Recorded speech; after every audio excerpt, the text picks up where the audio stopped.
Thank you, Shannon. And again, please feel free to come in and to find a seat. It's wonderful to see so many friends and colleagues and student guests who've turned out to hear the Alice Louise Reynolds lecture. I wanted to say a few words about Alice Louise, and then we'll show a short video about her, and then I'll introduce our wonderful speaker, Dr. Sandra Rogers. But this is a really wonderful occasion, not only because we annually celebrate Alice Louise Reynolds, but this marks the official naming of our auditorium, which has been unnamed since this building opened in late 1999. And the name will be the Alice Louise Reynolds Auditorium. So we will start referring to this venue as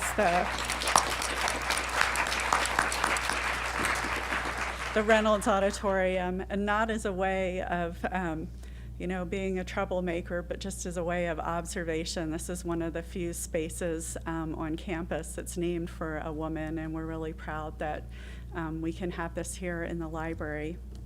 So a couple of things about Alice Louise Reynolds. First of all, other groups besides the library with our lectureship are celebrating Alice Louise Reynolds today. We have a small case exhibit in our special collections area about Alice Louise Reynolds, and that's right around the corner, so I would encourage you, if you have time, to visit that. And then the Women's Studies Honor Society is having a birthday party for Alice Louise Reynolds. Her birthday is April 1st. It's 145 years ago. I haven't done the math to know the year. But although it's an event for them, if you want to poke your head in and see what they're doing, I know that they would welcome you there. So let me tell you a little bit about Alice Louise Reynolds, and then we'll show the video.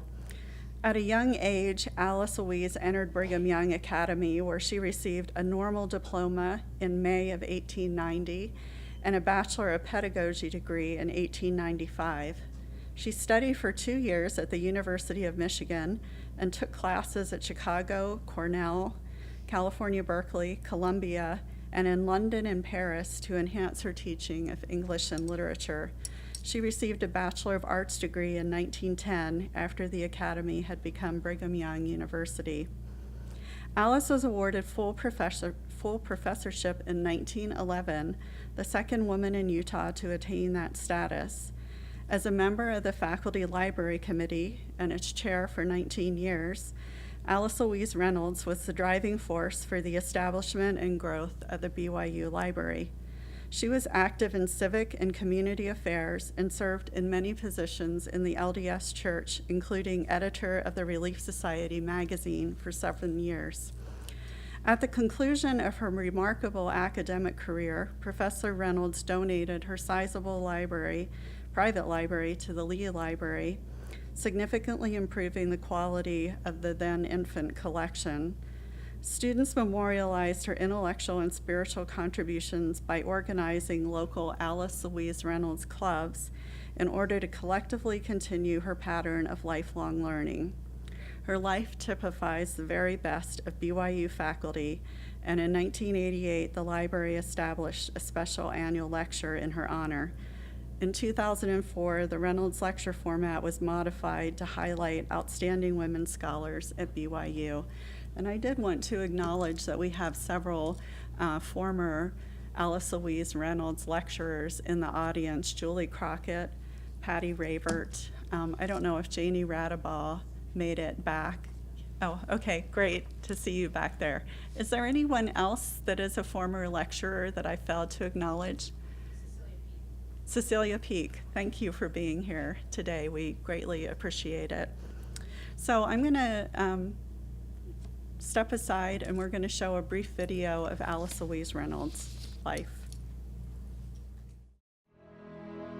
The library is the heart of a university.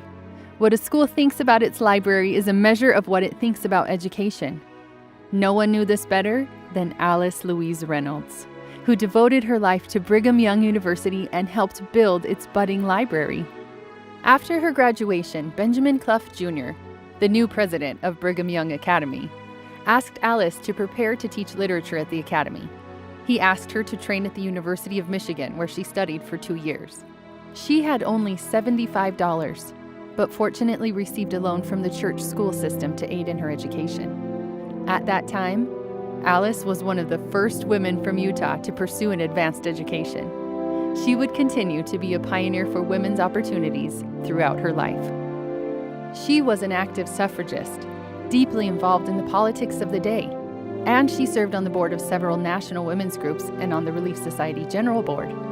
On a national level, she was always a stalwart supporter of the church, its doctrine, and its women. Alice Louise Reynolds joined the faculty at Brigham Young Academy in 1894 at the age of 21. While there, she turned her attention to lighting the minds of a new generation of students. She created the first English literature curriculum, introducing students to great literature and modern drama. Not only was she well respected by her students for her intelligence, she was genuinely loved by them as their friend. During her adult life, Alice toured extensively. She felt strongly that women should read good books and that they were capable of producing poetry as fine as any she had studied in Europe. In 1928, Sister Reynolds was named editor of the Relief Society magazine, stating, "There is a correlation between literature and life. There are more people writing good poetry in the state of Utah today than ever before in its history." Alice was so beloved by her community that during her lifetime, her admirers founded several Alice Louise Reynolds clubs in her honor, comprised of women across the country who were devoted to expanding their knowledge of literature and the arts. Though she never married, Alice Louise Reynolds devoted herself to church, school, and civic service, lavishing on all she met the love and care of a mother. Although she's remembered fondly by all who knew her, perhaps Alice's most tangible contribution to Brigham Young University is the legacy she left on its library. BYU's library began as a small collection of books in the office of Carl G. Mazer. Unfortunately, when the Lewis building burned down in 1884, the fire also destroyed the library collection. By the time Alice began her studies, the small library was just recovering. She served as a member of the library committee for 35 years and was its chair for 19 of those years. During this time, the Heber J. Grant Library was built, and Professor Reynolds was charged with increasing the collection from a mere 12,000 books to a goal of 50,000 books. She went to great measures to meet this goal on a small budget. She also donated 1,000 books from her own personal collection. And at one point, she even contacted mission presidents, asking them to have their missionaries collect books for the library from their fields of labor. When the goal of 50,000 books was achieved, Alice was given another charge: to double it. At the time of her death in 1938, Professor Reynolds had helped the library grow to nearly 100,000 volumes. A testament to her lifelong devotion, the BYU Library is now one of the largest and most respected undergraduate libraries in the country. The current library has nearly 98 miles of shelving for the more than 6 million items in its various collections.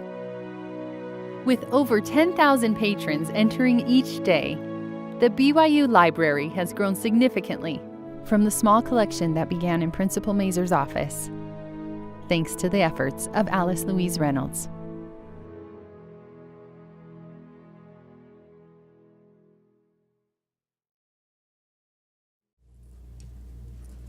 So I hope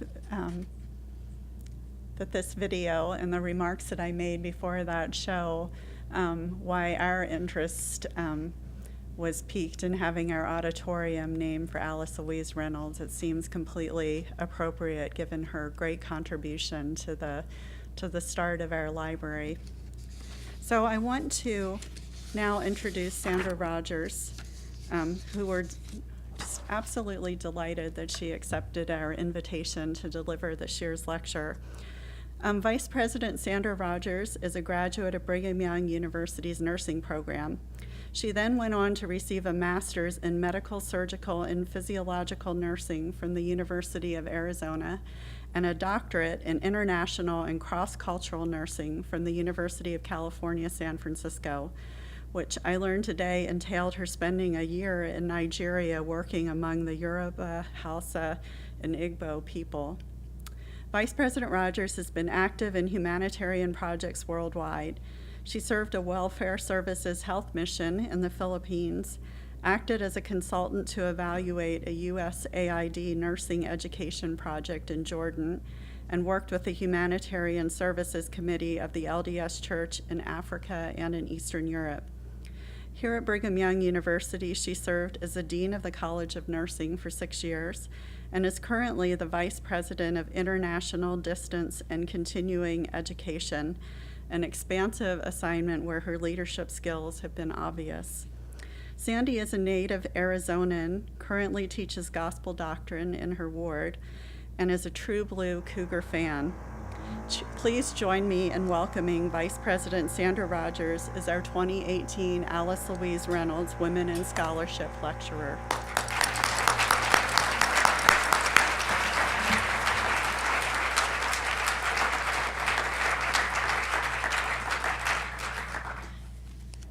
Thank you, thank you. It's an honor to see so many of you here. I was surprised to speak in this lecture series. I called my father to tell him to celebrate with me, but my hometown is celebrating its anniversary founding, and so he wasn't as much interested in this as he was in the tractor pull. I'm especially honored to speak in a lecture that honors Alice Louise Reynolds, especially in a room that's just been named for her. I admire and I appreciate her achievements. She was the university's first full professor. I'm in awe of her degrees and her diplomas and her certifications, but I'm also relieved to know that she was somewhat absent-minded in her work. She did come to school wearing her blouse turned inside out on occasion. And on one Saturday, she came to teach, finding the school locked and then climbing through a window to get into her classroom, only to discover that it was Saturday and no one was there. Her citizenship, as we would call it in our own rank and status efforts, included state and national education associations, the National Women's Suffrage Associations and conventions, and the League of Women's Voters, which she represented at the Pan American Convention. What I admire most about Alice Louise Reynolds is her dedication to building the library at BYU.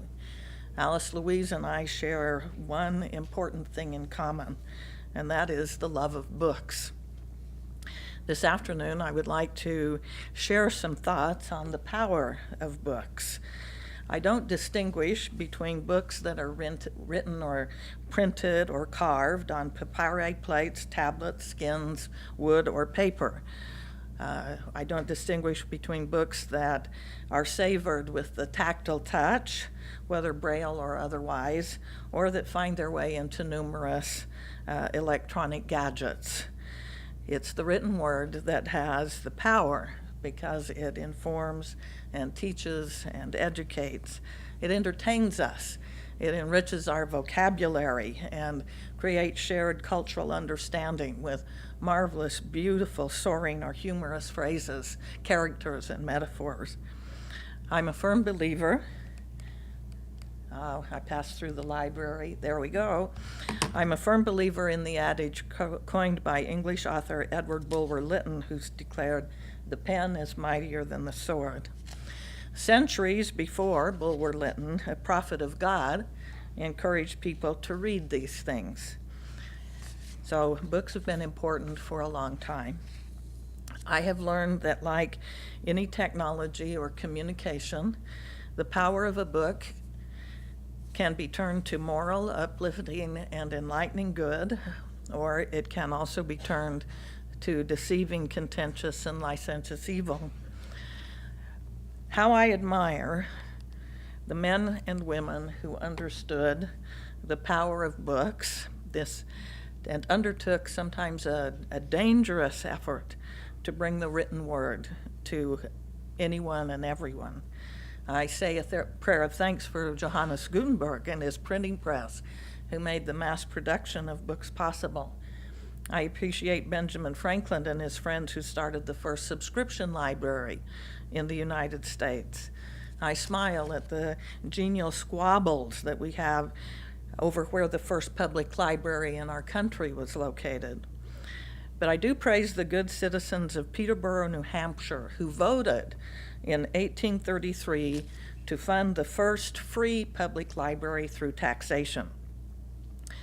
I love the stories of the pack horse librarians who cared enough about reading to take books in saddlebags on horseback through the hills, ravines, and woods of Appalachia between 1935 and 1943 in all sorts of weather so that hill families would have something to read.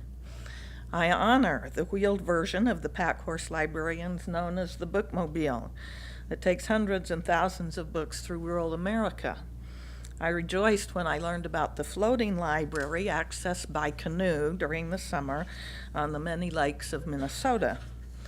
And I pay tribute to the little PTA organization in my tiny hometown that created the small library I thought was just for me. How grateful I am that I was not born in an era when only the wealthy were literate and had books to read.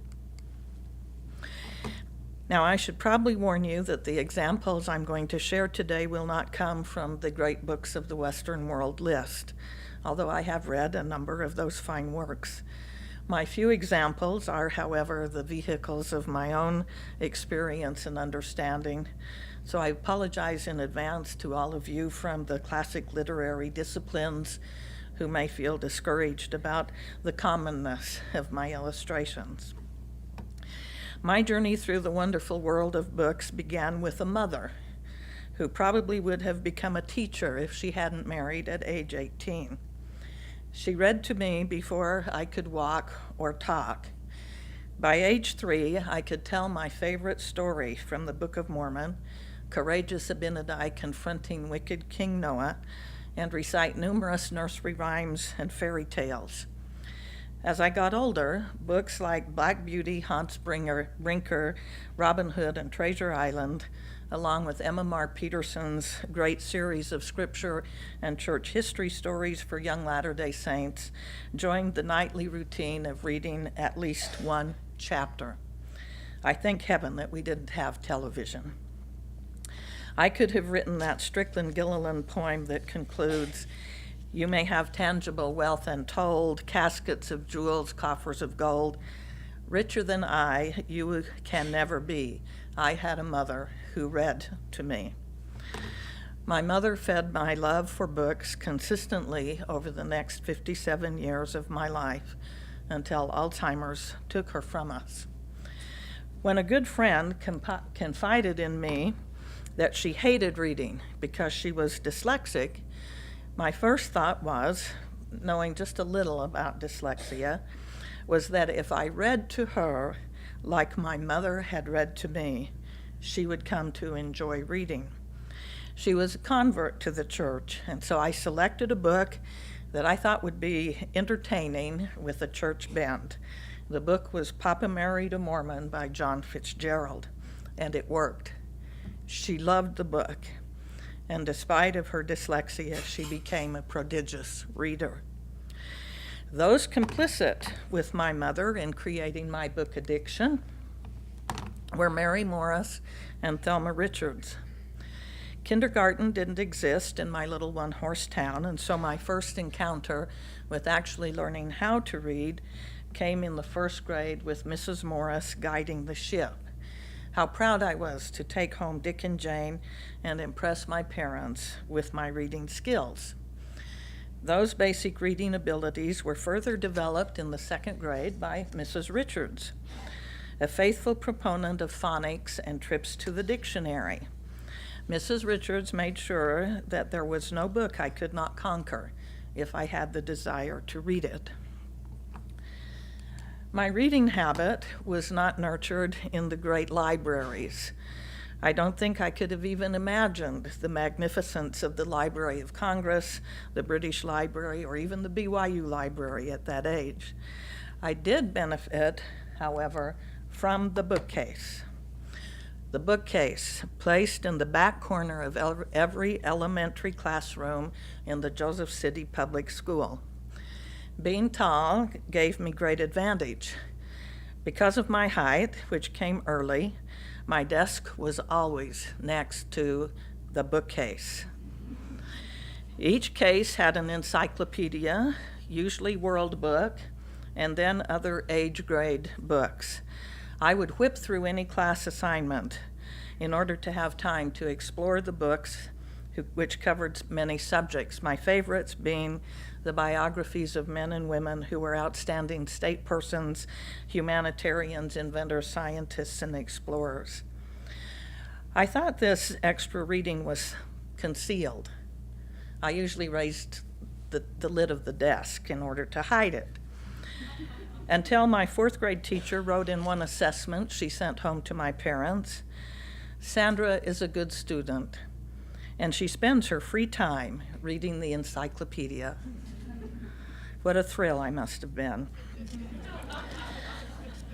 By the time I was admitted to BYU, I knew that I could learn about any person, thing, place, process, time, element, science, art, philosophy, or event by finding a book. I had learned that you benefit from the things you have to read, like your textbooks and your assigned book reports, but I also learned that you benefit from the things you just want to read. Reading the newspaper was a breakfast ritual when I grew up. Whenever I asked about something that we read about in the newspaper, my parents' answer was, "If you want to learn more about it, go look it up in the encyclopedia or find a book." I admit this is now an ingrained habit. Read the paper, listen to a lecture, see a movie, hear the news, have a question, find a problem, and I'm off to find a book about it. The King's Speech led me to 3 biographies of King George VI, 2 more of Lionel Logue, and 1 each of the Duke of Windsor, Elizabeth the Queen Mother, and her daughter, Queen Elizabeth II. Imagine how much reading I've had to do with 20 episodes of The Crown under my belt. My father also contributed to my understanding of the power of books.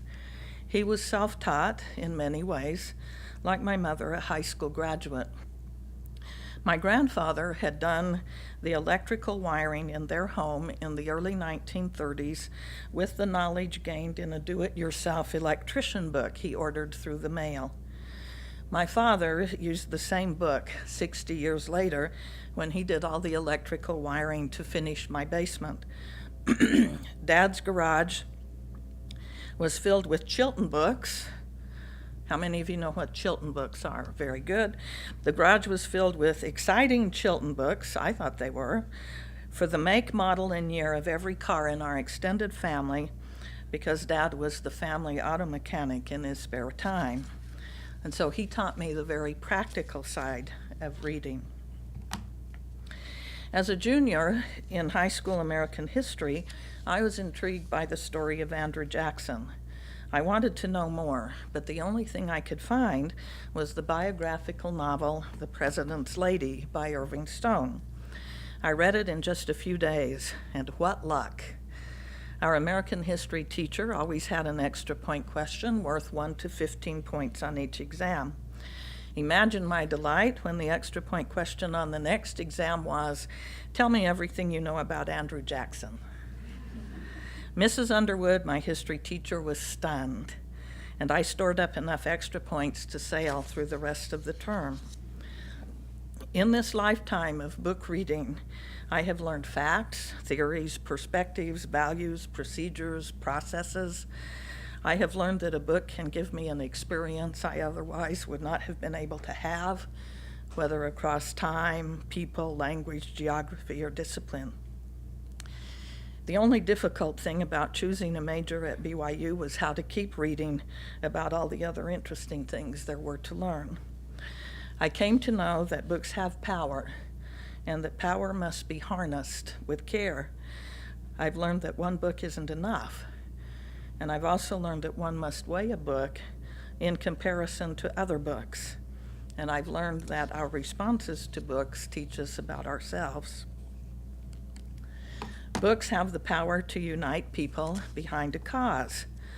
All of us remember from American history that Thomas Paine's small book, really a pamphlet, Common Sense, was an arrow in the quiver of American independence. Paine's message was clear and persuasive. It marshaled the arguments for independence, an idea that had been discussed, but that had not ever really crystallized. It became an overnight sensation and swayed the populace from reconciliation to revolution, and then eventually led to independence and a constitution that allowed religious liberty and the restoration of the gospel under the hand of Joseph Smith. Interestingly enough, it was also very popular in France and resonated with those who began the French Revolution.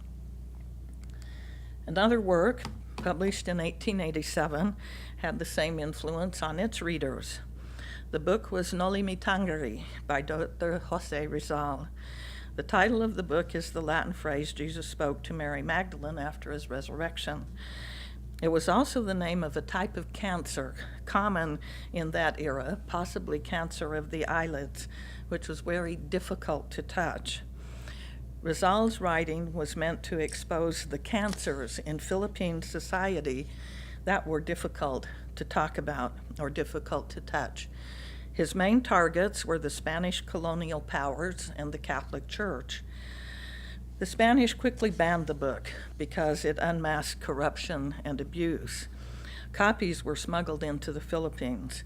Eventually, Rizal was both excommunicated and executed as the church and the government conspired to contain the influence of his writing. Now, Noli Me Tangere and its sequel, El Filibusterismo, are still required reading for many Filipino students. I read them on my Mission P days. In the further demonstration of the influence of a book, Jose Rizal was deeply inspired to write Noli Me Tangere because he had read Harriet Beecher Stowe's impressive book, Uncle Tom's Cabin, published in 1852. In just 1 year, 300,000 copies of the book sold in the United States and 1 million sold in Britain, making it one of the most popular books of its day. Uncle Tom stoked the abolitionist cause. One story retold by Harriet's brother, and likely apocryphal, was that when Abraham Lincoln met Harriet Beecher Stowe at the beginning of the Civil War, he said, "So this is the little lady who started this great war." Books have the power to change opinions. In 1956, Leon Uris, an American novelist, was working as a war correspondent covering Arab-Israeli fighting. 2 years later, Exodus was published and went on to be the biggest bestseller in the United States since Gone with the Wind, staying #1 on the New York Times bestseller list for 19 months. It wasn't that he had an impressive writing style. No one can say he had the finest prose. He received no literary awards. One critic said he only wrote Jewish cowboy stories.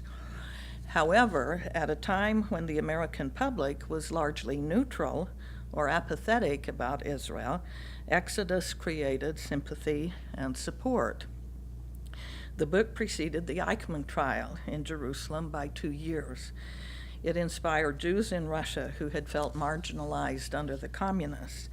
The book infuriated the Poles for implying that the Poles conspired with the Nazis in the Holocaust, a current political issue today. Uris was sued for slander by a Polish prisoner doctor he implicated in Exodus for doing medical experiments on Jewish concentration camp inmates. And Uris got another book, Queen's Bench 7, out of that case. The state of Israel could not have asked for a better public relations coup than the publication of Exodus. The Israelis in the book were heroic, creative, intelligent, and courageous. The Arabs were sneaky, dirty, dishonest, backward, and connected to the Nazis. I read the book when I was in the 8th grade and admit that it shaped my perceptions about Arabs and Israelis. I had not yet learned the important rule of not relying on one book, especially a book of fiction, for my understanding of events and circumstances. I know so much more and so much better now. A few years ago, I started to reread Exodus and found myself literally wincing. The power of the book had contracted completely in the face of further light and knowledge. Our own church history has been greatly influenced by the power of the written word. From the publication of newspaper articles and books such as Mormonism Unveiled by Eber Howe, which appeared in 1834, or John C. Bennett's Mormonism Exposed, published in 1842, to current online blogs, the perspectives of people inside and outside the church have been shaped by authors of varied motivation who write about Mormon history. While a student at BYU, I read my way through most of the Mormon history section of the Provo Public Library. It was then that I learned, according to Samuel Taylor, that my ancestor brewed intoxicating spirits in the basement of the Nauvoo Temple. Therefore, I wasn't surprised when a Community of Christ guide in Nauvoo told us that little tidbit as he pointed out where this ancestor's home had stood. My mother's response to this shocking news, however, was to say, well, if he did, it was because Joseph Smith told him to. Probably one of the most influential books on Mormonism in the mid-20th century was No Man Knows My History by Fawn Brodie, published in 1946. Non-Mormon scholars called it the premier work on Joseph Smith. I read it during my voyage through Mormon history as an undergraduate. That was a very interesting experience because tucked inside the cover of No Man Knows My History was the 62-page pamphlet written in rebuttal by Hugh Nibley, entitled No Ma'am, That's Not History. Probably the most important principle I gained from reading both was that scholars and writers have access to many sources. And I needed to know if a scholar was cherry-picking the sources that supported only one theory or hypothesis. That meant more reading, which wasn't a bad thing. But that was how I managed the conflict between No Man Knows My History and No Ma'am, That's Not History. I have learned that the power of books can help us to learn that there is more than one side to a story. And the supporting principle is that those who write get the influence. My 2 times great-grandfather and great-grandmother divorced in 1875 after being married only a year. Their only child, in the middle, my great-grandfather, stayed with his mother and eventually went to Arizona with her and her second husband. A serious disagreement between my great-grandfather and his mother occurred over his marriage to a widow.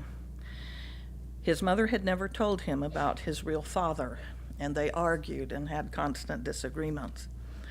Perhaps this was the reason why the oral history in my family portrayed this woman in an extremely negative light. Cat out of hell was the expression in our oral history. One day, while my mother was working in the Stake Family History Center, she saw a book about the family my twice great-grandmother married into, and that it was available through the Church Family History Library, so she ordered it. Much to her surprise, and contrary to our received tradition, this great-grandmother was the paragon of virtue, patience, and saintliness, courageously leaving the clutches of the lecherous drunkard she had first married. The bottom line was that both remarried in the temple, both stayed active in the church, and perhaps our oral history wasn't as complete as we thought it was. We know much about the Mormon pioneer woman's experience on the trail because Patty Sessions kept a diary. It's her story that we know. We see the experience through her eyes because she wrote. The Double Helix by James D. Watson was rated the 7th most influential nonfiction book in the United States, but was highly criticized by Francis Crick and Maurice Wilkins, who were also working with Watson, because they stood up for their colleague, Rosalind Franklin, who by the time the Double Helix had been published had died of ovarian cancer at the age of 37.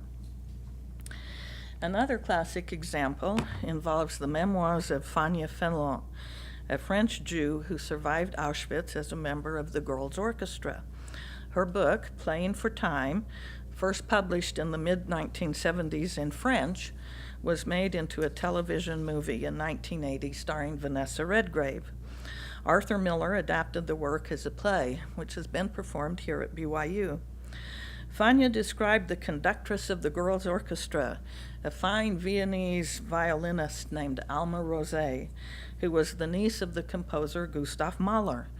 She was described as hard-hearted, unwilling to try to get additional food or favors for the orchestra, berating and disciplining the girls harshly when they made mistakes, and acting almost in sympathy with the Germans. Alma Rosé died in Auschwitz, her side of the story untold. Millions of people who read and saw Playing for Time came away believing that Alma was merciless and cruel to her fellow Jews.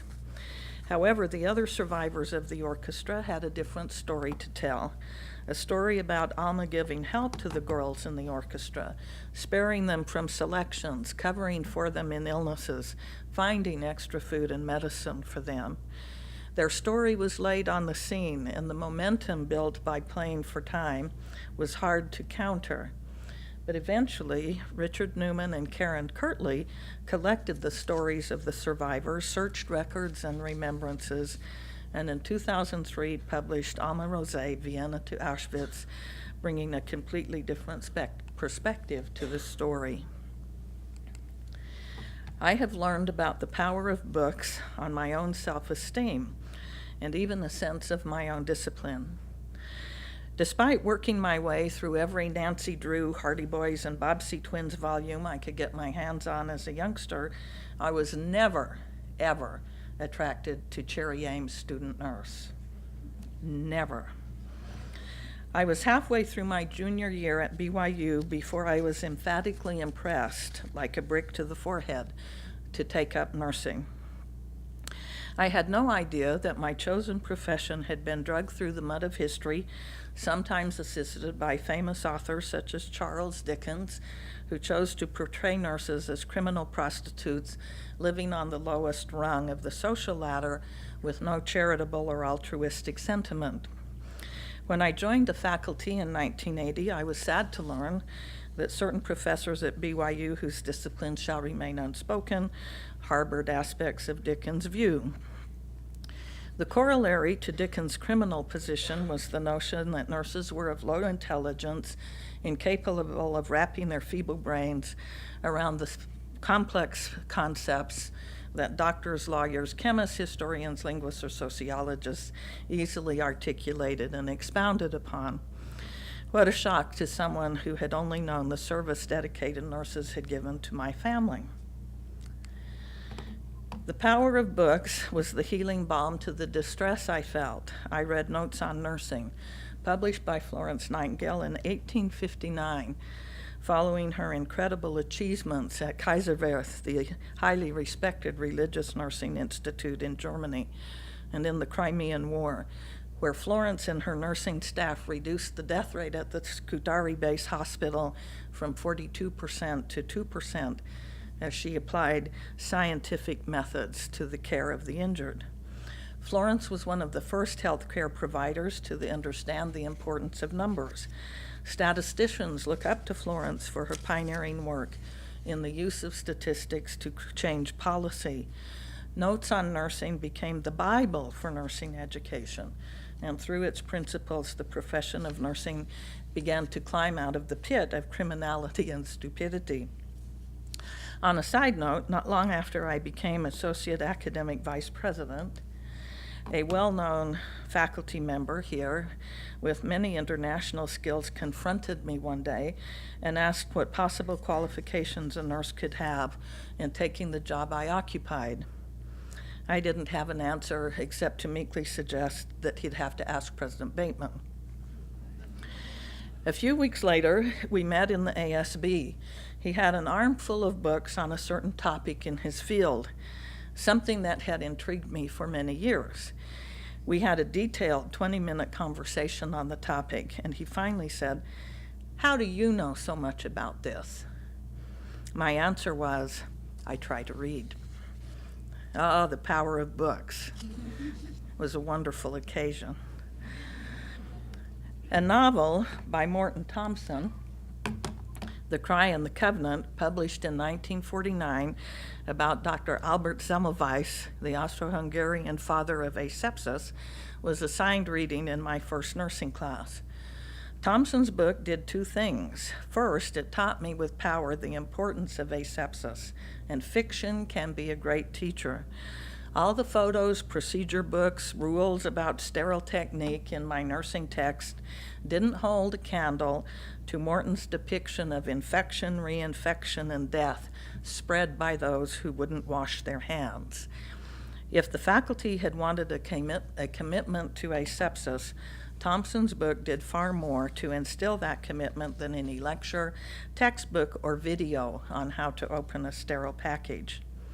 Furthermore, the book taught me that medicine wasn't all that far ahead of medicine was not all that far ahead of nursing in terms of science and intelligence.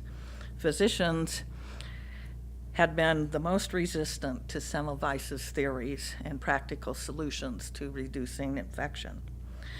Even more important than Morton's book was a momentous faculty decision about a textbook in my second semester nursing course. This could be a lesson for all faculty members debating the use of a particular text. I learned later that there had been quite a discussion about adopting this book. Some faculty thought it too far advanced for undergraduate nursing students, but the brave prevailed. They believed that we could handle the text. The book was Guyton's Medical Physiology. It was not an introductory book. It was used in medical schools. When I could understand Guyton, I could manage any physiologic patient condition because I understood the underlying pathology. I could easily converse with any other healthcare professional. How I thank Kathleen Hammond and Chloe Tillery for persevering in the great textbook debate that brought Guyton into my life. Because of them, I knew that students could be stretched, that we could assign them difficult things, and in fact, we owed it to students to give them the confidence that comes from conquering a difficult and complex text. Books have the power to give us insight and compassion we might never have because we don't have the time in our lives to personally experience every circumstance. I first learned this principle in the 5th grade. Still the tallest in the class and still in the last desk on the back row and still next to the bookcase, I was gradually reading my way through the 5th grade collection, including a series of books that could be described as how children live. I read about children in Spain, in Germany, in Japan, in China, but the next book was different. It was about what it was like to be a child in the wretched tenement slums of New York City in the late 1800s and early 1900s. The book contained photographs taken by Jacob Riis, famous for documenting the harsh conditions under which tenement families lived and worked. I learned that these children stayed home from school to make paper flowers, tat lace, roll cigarettes and cigars, and do piecework sewing. I saw photos of the filth of the stairwells, the dilapidated, dirty, and rarely functional bathroom facilities, the illnesses, the injuries, the grimy seeping walls, the opaque windows, and the eyes filled with terrible, haunting sadness and despair. I can still see one photo labeled, "A boy makes a Christmas tree for his sister." The tree was a broomstick in a can with a wooden crosspiece that had 2 simple paper ornaments hanging from it. The power of that book revisited me in public health nursing, in my health mission, and in my graduate work. It helped me understand the passion of Lillian Wald, the great nursing leader who provided health care for these tenement families at the Henry Street Settlement House. It helped me comprehend why Margaret Sanger was such a crusader for birth control. She had seen so many botched abortions in the poor struggling women. Books have the power also then to transport us to other places and times and prepare us for new experiences. One of the great investments of my parents was the encyclopedia and the accompanying series called Lands and Peoples. I spent hours when I was growing up reading about countries, their languages, religions, gross national products, industrial output, culture, costumes, and history. I was transported far away from northern Arizona to the jungles of Africa, the fjords of Norway, the islands of the Pacific, or the mountains of South America. Imagine my surprise when I first visited Jordan and went to a small clinic in a desolate village at the bottom of the southern tip of the Dead Sea. The women who came to the clinic were wearing the exact traditional regional embroidered dresses I'd seen years before in Lands and Peoples. Books have helped me be prepared when I have traveled to new locations. I understood Nigeria better because I'd read Things Fall Apart by Chinwe Achebe. I understood Romania and the Balkans better because I'd read Balkan Ghosts, A Journey Through History by Robert Kaplan. I understood the Middle East better because I read From Beirut to Jerusalem by Thomas Friedman and A Peace to End All Peace by David Fromkin. Books have the power also to help us understand ourselves better. I have found that I can do an evaluation of myself by the way I react to certain books. A simple example is that I've read enough World War II history that I can easily see through the falsehoods in what I call airport fiction.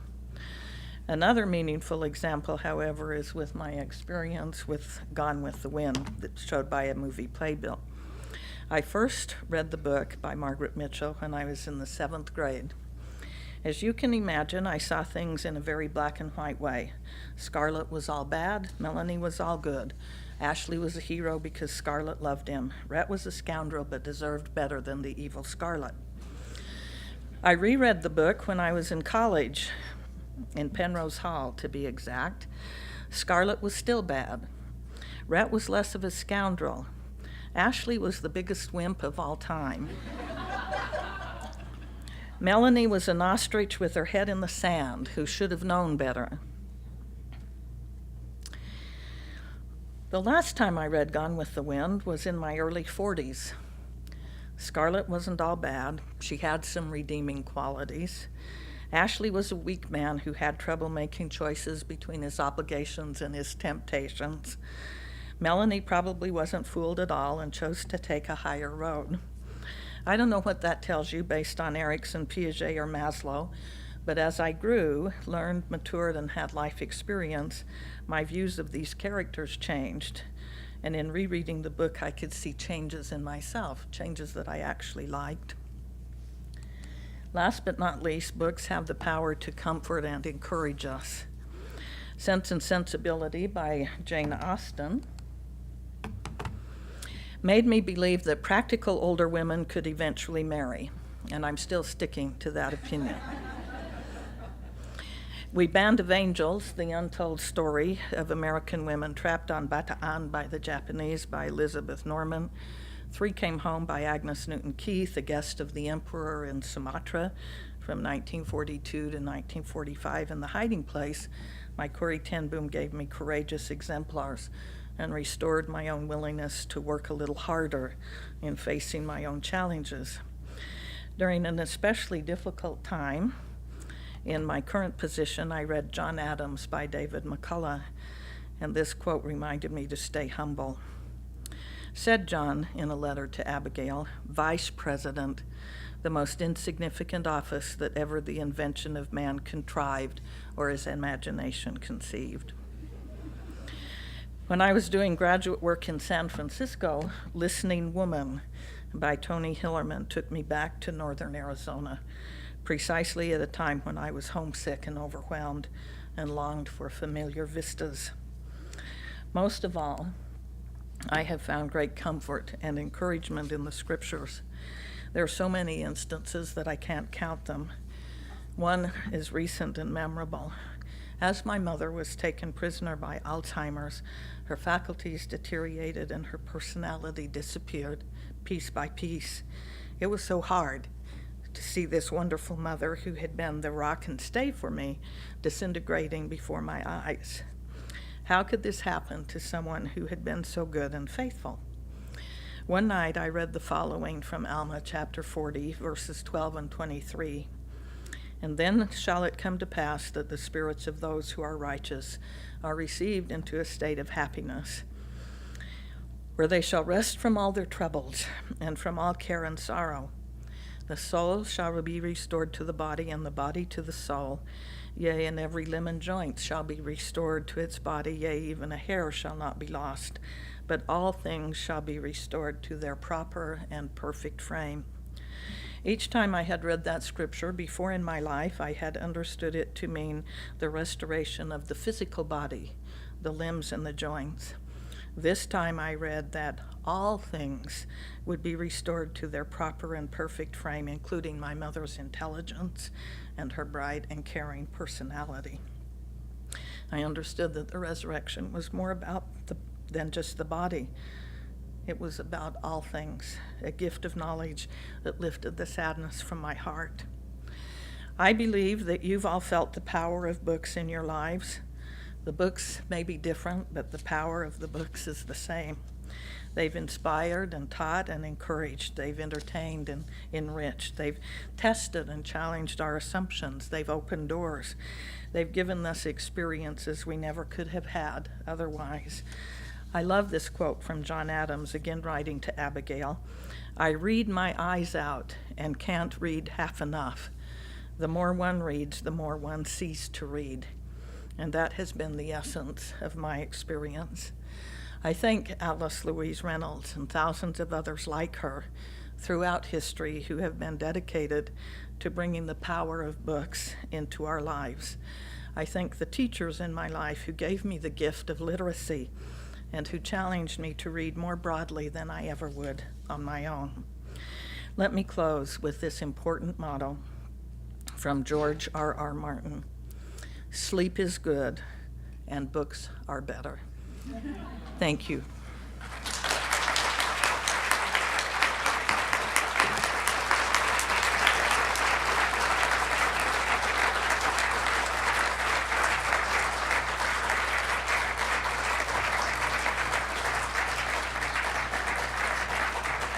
Thank you so much, Sandy, for that wonderful and thoughtful talk. We did have a microphone set up over there in case there were people that had any questions. We're recording this event, and so we wanted to be able to capture the questions as part of that recording. So I don't know, Sandy, if you want to come back to the podium and see if there is anyone that has a question.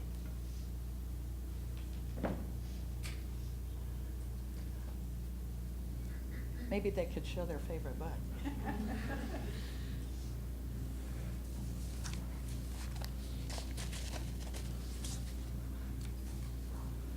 I think we put the microphone in a challenging place for people to get up their courage to come and to speak. Yes.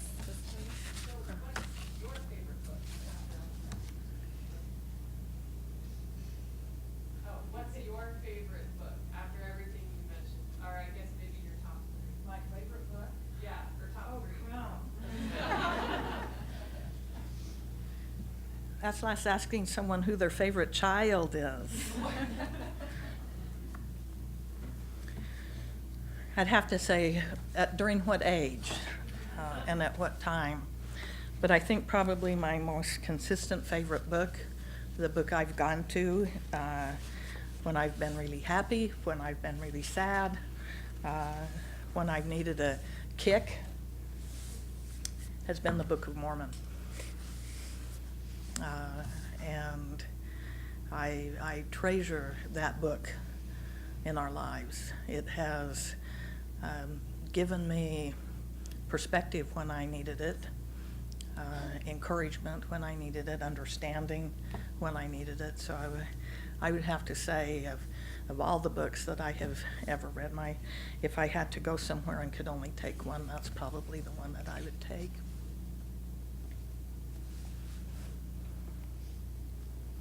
Thank you. Well, join with me again in thanking Sandy for her wonderful lecture.